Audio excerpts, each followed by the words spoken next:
What's up, everyone? It's Nick and Alex here with a new year full of new noise. You're doing finger guns, and this is all audio. Good job. So this week we've got Netflix on the Switch, because no one ever saw that one coming. A bunch of games coming to the Switch that were recently announced, and a lot of them are remasters or ports, which I don't think is a bad thing since no one owned a Wii U. So a bunch of people got arrested playing PUBG in China, so I guess that's good if you're really into the game. No more cheats. Call of Duty problems, which nobody saw coming. That's for sure. Yeah, there's never Call of Duty problems. There's never drama. When you think drama, you don't think Call of Duty. And Final Fantasy 15 finally coming out. Thanks for playing the 2-year beta, everybody. It's coming to PC, so hopefully you have a big hard drive for that one. So yeah, let's get started. The official Netflix customer service Twitter account tweeted last Sunday that the company had no plans to bring a Netflix app to the Nintendo Switch. However, Netflix is walking that statement back, saying that the company is still in discussions with Nintendo to make Netflix on the Switch a reality. The initial tweet that started this confusion came after Twitter user at Nintendo Screens asked the company, quote, "Is there any word on when Netflix may be launching on the Nintendo Switch? The demand is high. We're eagerly awaiting its launch." Then, at Netflix Helps, responded with, "Hey there currently are no plans for Netflix on Nintendo Switch. We appreciate your feedback on it." This reply has since been deleted from the account. When the initial tweet was deleted, there were other instances where the same customer service rep had made this claim, and it wasn't deleted from Twitter. This includes, quote, "Hey Andrew, there's currently no plan for Netflix on Nintendo Switch, but we appreciate your feedback on it." After the tweet was deleted, Polygon reached out to Netflix for a comment and got a response saying, quote, "We are still exploring the opportunity with Nintendo, but don't have any definitive plans to share at this time." It seems that nobody really knows. The next day, Polygon reached out to Netflix for a response. A spokesperson from Netflix told Polygon that, quote, "We are still exploring the opportunity with Nintendo, but don't have definitive plans to share at this time." So are you surprised that Netflix isn't on the Switch yet? A little bit. I just bought one for my girlfriend, and I assumed that all that stuff would just kind of be on it. Like initially, Nintendo came out saying that it wouldn't be on the Switch, and same with like YouTube and Hulu. And then last November or early December, Hulu popped up on the Switch. Yeah. So obviously it's gonna happen. I mean, it's weird having a device like that doesn't have Netflix on it at this point. Yeah, I mean, yes and no, because if the Switch is mainly used for its portability, right? So if you have an iPad or a smartphone, you're probably gonna watch on there. And if you bring your Switch with you, you need to use your phone hotspot to boost the Switch anyway. So like, what would be the point of it, kind of? But I mean, for people at home, sure, I can see it being kind of an inconvenience. You buy a $300 gaming console and you want to be able to use it as your main entertainment hub, and you can't, so that kind of sucks. But I mean, there's just so many ways to achieve this option. I don't see it as too big of a deal, but when you brought it to my attention, I was surprised. Yeah, I can see that from like Nintendo's point of view, where they're just saying, look, you have Netflix on literally every other device in your house. The TV you're playing it on has it built in. Like, does it need to come on here? And apparently people really want it. I'm never going to use it. It's not even that great of a screen on the Switch. Like, why would I? I tried using Hulu on the Switch and it felt clunky. And I mean, if people want it, they want it. So may as well make it. Yeah, I think it's the fact that you say it's clunky. It's like they're redesigning the app for devices like as they go.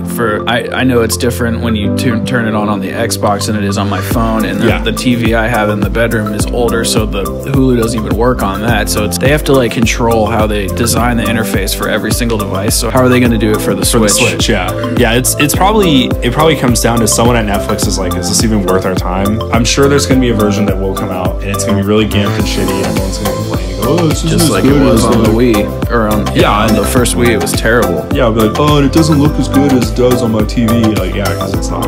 Yeah, this 4K. It's not made for I don't think the Switch is really designed for this. Yeah, I know. If they don't do it, I don't think anyone will really lose sleep. It's that app that I'll totally put on my Switch and never open. Kind of like Hulu. I'll just have it there, like, oh, that's cool. Yeah, to fill up the screen. Yeah. Speaking of Nintendo news, after about a week or two of long-standing rumors and bullshit screenshots of the Switch, Nintendo put out a mini Nintendo Direct where they announced a bunch of games that were on the Wii U and a bunch of indie games coming over to the Switch, which was cool. Some people were butthurt about it, but I don't know why. But more importantly, they announced Dark Souls Remastered coming to the Switch. For those of you that remember, during the Switch's initial reveal, they showed all the third-party publishers and developers that were working alongside by Nintendo, and From Software was in there, and people have been speculating what was going to come to it. Well, here's your answer. Currently, there's no gameplay video of the game. It's rumored to be running at 30 frames per second, while the remaster on the PS4 and the Xbox One will be running at some variation of 4K resolution, 60 frames. Either way, it's still really cool to be able to play Dark Souls wherever I go. Like most people, I didn't get on to the whole like Dark Souls hype bandwagon until 2, so it's kind of awesome. The game is slated to release later this year on May 25th for Nintendo Switch, Xbox One, PS4, and PC. What do you think of these like Wii U remasters that the games came out as early as a year ago? I think that they should do that. I personally think that the Wii U was not a big step from the Wii. I'm surprised that Zelda, the Breath of the Wild, can make it on that system. When I had it, the gameplay just seemed so lackluster, and I think that a boost in graphics will help the Switch. I think it'll get more consumers to purchase the system to play all these old awesome games. Well, and also like didn't live up to their potential. The fact that the Switch has outsold the Wii U already, like there's a lot of really cool games that were on the Switch that I played for 5 minutes because it was at my brother's house and thought, well, that's fun, and then never played again. For the Wii U, you mean? I mean, yeah, sorry, for the Wii U, that those coming to the Switch are awesome, like how Mario Kart 8, I never played that, and I got it on the Switch. And it looks great. So much fun. I was really stoked about it. They announced Donkey Kong, Tropical Freeze, Hyrule Warriors, which is a really fun game. Yeah, that's right. I saw that Kirby game looks cool. I'm still hoping for Mario Maker, obviously Smash Bros. To come to the Switch. I think they'll make their own Smash Bros. For the Switch. Well, I can see the remaster coming like in the fall, just so they have that game that'll sell. You know, they're guaranteed. Yeah, like Christmas time, fall time. Yeah. Because there's nothing really big announced for the Switch anytime soon. This is the same problem that Xbox had. When Xbox One came out? When Xbox One came out, all they had was Wolfenstein and GTA. I think that was it. And they had to remaster GTA to put on that system. So that was the same thing. They were just remastering old games to be put on the Xbox, and then finally backwards compatibility came out. But there's just no games, so people are just bored of playing Odyssey and Breath of the Wild, so they want some new shit. Well, it is funny, like people complain about, like, oh, I don't want all these remasters and ports on my system. And then in the same breath, they'll be like, but I want all my PS3 games to work on my PS4. I know. And like, they're the same people that freaked out when, you know, the Xbox One can now play original Xbox games. They want everything. There's no problem with having too many games to play on one system. Like, that's crazy to say, no, I don't want to play. Well, just like you're saying, I mean, if we were talking about this earlier, and just if they were coming out with new games, people would want the remastered games. They're never going to be happy. I think that's safe to say. And I don't think it's a bad thing. While we're waiting for all the developers to create all these new games stuff for the Switch, why not let Nintendo just remaster everything and keep us occupied in the meantime? And at the end of the day, like, nobody played games on the Wii U, so they could put out that whole library, and I would be totally fine. Because there's some really cool games I never got to play. Donkey Kong Tropical Freeze is actually really fun. Yeah, it has really good music. So yeah. Speaking of good things, a bunch of guys got arrested playing PUBG. Chinese publisher Tencent has helped indie game PlayerUnknown's Battlegrounds and the Chinese authorities in cracking down on cheat makers for the title. Tencent has, according to Bloomberg, aided Chinese authorities in uncovering over 30 different cheatmaker rings in China, leading to over 120 individual arrests. The report noted that these cheatmakers were using the leaderboards of PUBG as a way to advertise their own cheating devices. Apparently, 8 out of the top 10 players in PUBG were tied to cheat-making advertisements selling cheats for various prices, including one reported amount of 100 yen, or $15. Cheatmakers would also encourage players not to abuse the cheating devices, advertising them to maintain control and keep your kills within 15 people per game. Since last year, over 1.5 million people, the majority of them Chinese, have been banned from the game. PUBG has been a massive hit in the online market, netting over 30 million units sold last year on PC alone, and an additional 3 million players found on the Xbox One. The issues with cheating, however, have been a long-standing problem for the game, to the point where Brendan Green, the mind behind PUBG, has issued a hard stance against anyone caught cheating in the title. What do you think about people literally getting arrested for cheating in video games? Well, initially, before I finished perusing the article, I thought it was a little silly because people make hacks and do mods and cheat all the time. But then once I realized how much money they were making, then I kind of was like, this is pretty effed up. And I'm sure like really dedicated players are kind of glad they're getting arrested because, like, as we know when we talk to the CEO of PUBG Corp, like, China is a huge problem for them. Yeah. I think, what is it, like 80% or something of the people they've banned were Chinese players. Yeah, 1.5 million people. Yeah, and the game's not even in China yet because as of like an earlier report goes, it doesn't promote socialist values that the Chinese government wants them to promote, and it's just a big problem. So yeah, it is cool seeing people get like punished for it, getting arrested. That is a bit extreme on the surface level, but like you said, once you actually look into it, how much money they were making, it's probably justifiable. And yeah, I mean, I personally don't care if people cheat and mod and they do it in their own groups in small community circles, but like I know for a lot of people, not to stray off topic, but for the new Call of Duty title there for PC, people have auto aim on there, so nobody wants to play multiplayer on PC because they're just going to get destroyed, and all these other people are prestiging really fast right in front of their eyes. So it's just unfair, and it's annoying to have to deal with that kind of stuff. There's so much bullshit going on with games right now. How Activision wanted to set it up to where they're going to match you with people that have better shit than you and then try to sell you that stuff as like DLC or whatever. And then on top of like that, and the internet always sucking because we live in Los Angeles, and like a million of other reasons, like people cheating just kind of make a game. It makes it watered down and trashy. And it on top of that, the cheaters were promoting that they needed to keep their kill count low. Yeah. Like if you use their cheating platform, you had to keep your kill count low. So it's like, what's the point of paying for a cheating service to boost your player up if you can't even use it properly? Because then you have to be like under the radar of the PUBG creators, and it just doesn't seem worth it to me. Yeah, it's not. I mean, I've delved into the dark arts of cheating back in my youth. Who hasn't? Yeah, and it's weird. Like for 5 minutes, it's super fun where you're like, hell yeah, I'm the best person ever at Team Fortress 2, and then you just get bored. Yeah, because just like, you know what, I'm not. At least before when I was dying a lot, I'd be like, oh fuck, I gotta get that guy, or like, there's no challenge. There's no challenge at all. It totally ruins it. And yeah, for those of you out there that think you're gonna cheat, like, don't you'll get banned. Don't give into the dark arts cheating. The only game that's ever been fun cheating with was GTA, like solo mode. Well, yeah, because you like have unlimited ammo and you're just killing civilians. And I really miss that kind of stuff when you can put cheats on and like, all the civilians be on like riot mode and you have 5-star, and it just like I would play with my friends, like how long can you survive? It was so silly. Or like this motorcycle, big head mode. Yeah, and just like stupid. That's just so dumb. Like that's fine.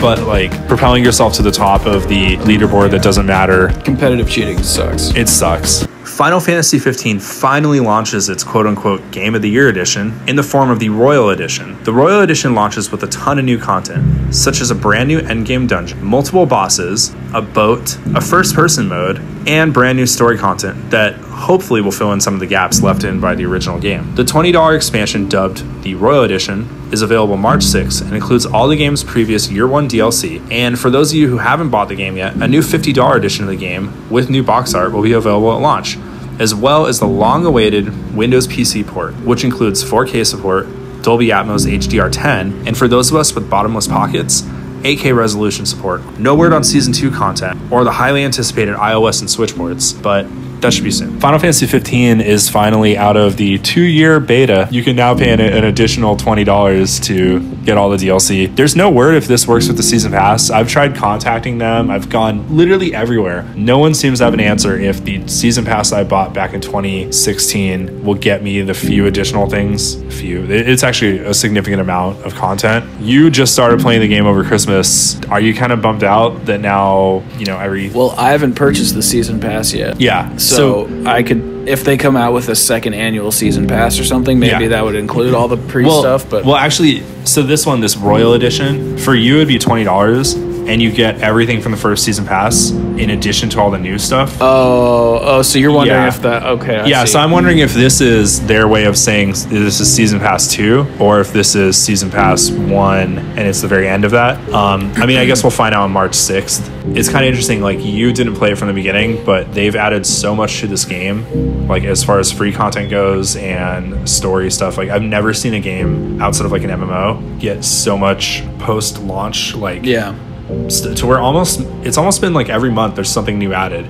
I wish more games would do that. I would rather have like one good game every 5 years that just was constantly built upon, as opposed to a new title every year just for the sake of production. Well, and it brings up this whole like games as a service thing that people don't like. I know Square came out saying that they wanted Final Fantasy 15 to last a couple years, and like at first it seemed really shitty, like, oh, they're just gonna put out a bunch of dumb expansions, but everything they've done is meaningful. They even put out a few, like this 6-hour Assassin's Creed expansion in it that's free. Surprisingly pretty solid. You know, people still like to hate the game. Like, why didn't it just come finished 2 years ago when it fucking came out? It's a huge game. Yeah, it's like, you know what? Because that's just how things are now. It sucks. You don't have to buy it. There's enough. All the free DLC fixes all of the problems that people had with the like original base game. All the stuff you're paying for is just adding on to that.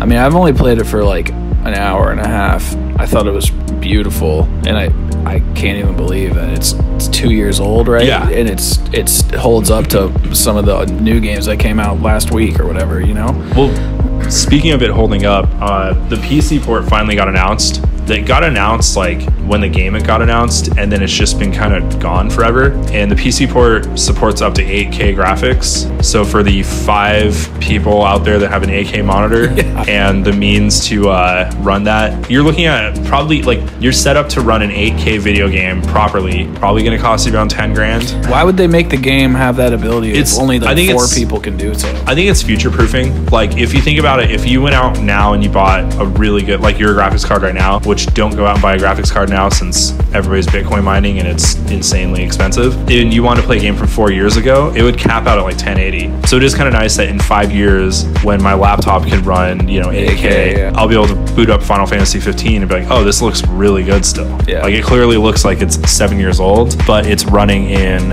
what would be like a remaster of sorts. Yeah, I mean, so that's cool for the one rich guy. Whatever Saudi prince out there is like, I need to play Final Fantasy 15 again. On my 8K. I want to see Cindy in 8K. I'd like to see Cindy in 8K. That's how they should have promoted it. When I think in the trailer it should have been like 8K resolution, and then showed Cindy walking on screen.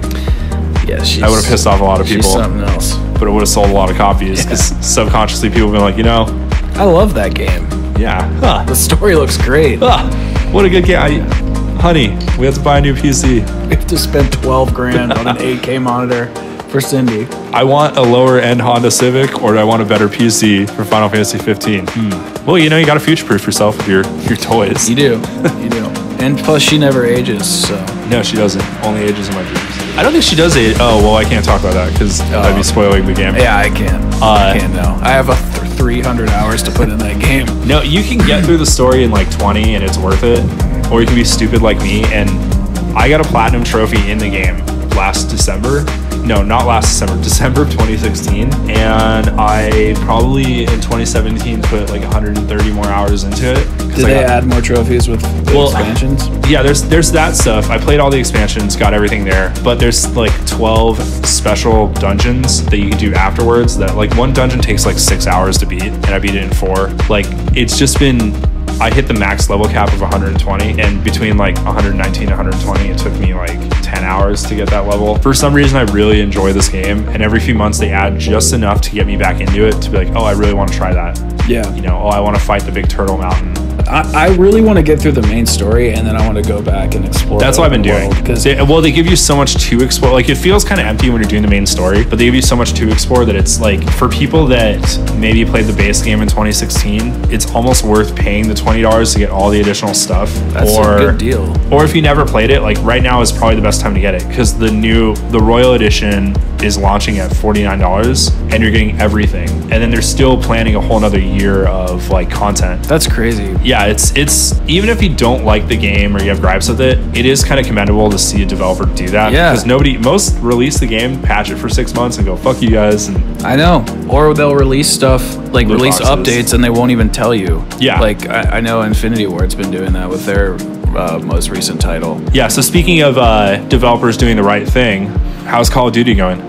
I don't think Sledgehammer Games is serving their community of fans very well. As a zombies player, I think that they put way more into the multiplayer version of the game, but the multiplayer people feel the exact Vice versa. opposite. And on top of that, the issues that fans have been addressing for over 2 months now, we're finally starting to hear from the head developers that they're fixing it. There have been a lot of issues with like sprint out time and health regeneration, and the game just feels incomplete as a whole. The DLC that's coming out on January 30th, it has a remastered map in it for Modern Warfare 3, so fans are just not unhappy. It feels like it's an incomplete game. And just to be clear, this is DLC 2? 1. This is DLC 1, okay. And that on its own is $15. Yeah. What are you getting in that DLC 1? You get 3 multiplayer maps, 1 war map, which is the new implementation into multiplayer mode, and 1 zombies map. And one of those multiplayer maps of the 3 is a remaster from Modern Warfare 3. So just to compare that, for $15 you're getting that. You're getting 3 maps, one's a remaster, a zombie map, which, let's face it, a lot of people aren't gonna play it. No, and zombies not doing well this year. the big mode that a lot of people aren't. I liked it. War mode's cool. I liked it, but I can see why a lot of people aren't into. They're not coming to Call of Duty for that. And then compare that to just for $5 more for Final Fantasy 15, you're getting 3 expansions that are about 6 to 8 hours long each. All the DLC that came in the game, weapons, costumes, cosmetics, whatever. An Assassin's Creed expansion that's like 4 hours long, and you're getting all the new stuff that's probably going to be like 10 hours long for $20. And then you compare that to Call of Duty, which is like infinitely bigger. Yeah. And you're getting just a couple maps that people don't seem too jazzed on. Why don't they like the zombie one? The zombie one in particular, well, from a hardcore zombie fan perspective like myself, they're upset with the fact that it's on an island, which is a copy of a Black Ops 3 map. They're upset with the fact that there's fog rolling in, which if you are part of the zombie community, you know is a huge meme from Transit. And they're also upset with the main storyline because it's just a fetch quest of collecting a sword, which has been the last 2 zombie storylines. So it's just a repeat. It's just more of the same. More of the same. And Sledgehammer really thought that their overall tone and their vibe of it being scary was going to be enough, but it's not. Well, and that's the thing. Like, they marketed it like, oh, you like Dead Space, you like horror games and Doom, like, get ready for Call of Duty Zombies. And when it first came out, it was the first few times I played it, I was like, oh, damn, this is actually like, it was great, scary. And then once you get used to it, you're like, hey, this is just annoying now. It is, and that's getting in the way. And that's one of the things you're talking about is they just noticed that algorithm was cranked up too high or whatever. Yeah. And they're now looking at it. It's been 2.5 months, and people keep saying, well, the game's new, they're gonna fix it. Well, I get it. They have a team developing DLCs and coming up with new content, and they're probably even starting on their project that's coming out in 3 years. And they still have to patch. But they need to be on the ball on that stuff. Yeah, it's a thing in communication, which the other big Activision developer, Bungie, seems to not be able to do as well. You know, with Destiny, there's just been literally since the first Destiny got announced, there's been so many problems with communication, and after 3 years the game got pretty good, and then Destiny 2 came out, and for about a week or two it was like, hell yeah, this is exactly what we wanted, it's so good. Then you get to the end game and you realize there's literally nothing to do, and then it was like, well, the new expansion's coming out, maybe this will fix it. No, it just made it even worse somehow. And once again, up until about a week ago, Bungie didn't really say anything to anyone, and then finally came out with this big, you know, oh, we're sorry for making the game shitty. And then they had this huge emphasis on like loot boxes, and I don't know, how bad is that in Call of Duty? Because I haven't really noticed it. I don't think it's terrible. It's definitely, you need to pay or earn through grinding to get some heroics, but you can get most of the stuff, and it's generally cosmetic, so it's not too influential. Well, then, and I guess the Call of Duty loot boxes aren't as bad because Destiny is all about like earning loot, and it's an MMO. Call of Duty, like, I can play it and never spend a penny, and you can, yeah, you can. You know, just play multiplayer like I always have been for the last decade. I just feel like Sledgehammer focused on multiplayer in the campaign mode, but I don't know, I feel like they gave us an unfinished game. In Destiny, I stopped playing it after I finished the campaign because I got so bored. And I'm a person with hundreds of hours in the first Destiny, and I can't even get myself to finish the second DLC because it's just so boring and flat. And it's like, I don't care anymore. At least I didn't get arrested playing PUBG. That's true. That is pretty cool. Don't have to go to Chinese jail. And at least you didn't get arrested over Christmas like I did. But that is another story for another time.